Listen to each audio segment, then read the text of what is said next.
Hi everybody, it's Pete, and in this camera Lucida 9.0 tutorial, I'm going to talk about some of the more advanced features that you're going to find when you're in the drawing mode.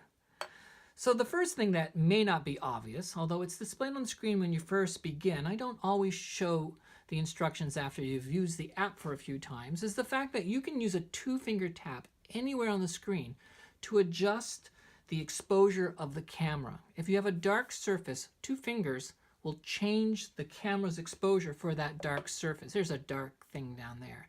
You can see the screen got a little brighter when I did that.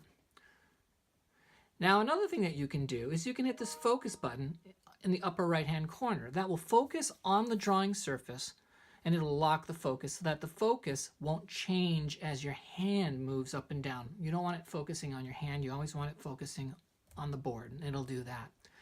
So now let's talk about this menu up here. When you push that up arrow, you get several things, the first of which is a flashlight feature. Well, if your device has a light underneath, you can turn that on, and it'll actually turn on the flashlight. That was an iPad, it doesn't have a flashlight. So let me show you here. If I was to go into the draw mode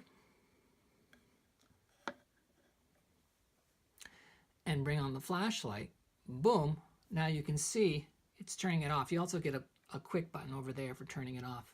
You see the difference? That's really great. If you're in an area that has shadows and your device has a flashlight, you really want to use that. The next function is something I like to call the Vermeer Slider. That's this feature right here.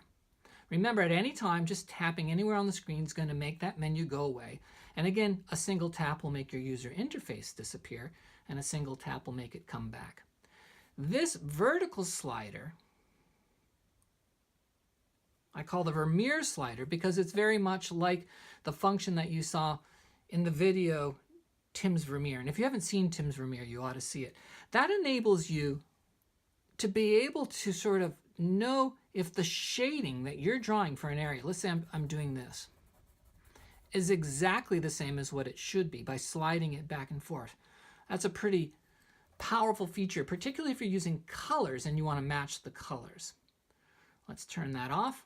Now let's go to the next feature that I want to show, which is the flicker. I find the flicker function to be really important. Flicker will actually work off of this slider, and when you switch it on, it'll fade back and forth between the image and no image. And I happen to use this feature all the time because when you get the shading just right, you'll notice that the flicker disappears for the area that you've got it right. Because as your drawing exactly matches the drawing underneath, as you fade away from the reference image, it will actually show you just your drawing, and since it's exactly the same as the reference image, it'll look like nothing's happening.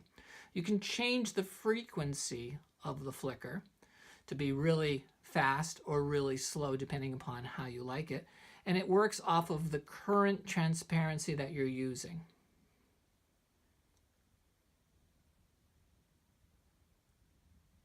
I've got it set much slower. If I speed it up and turn it on, there it goes,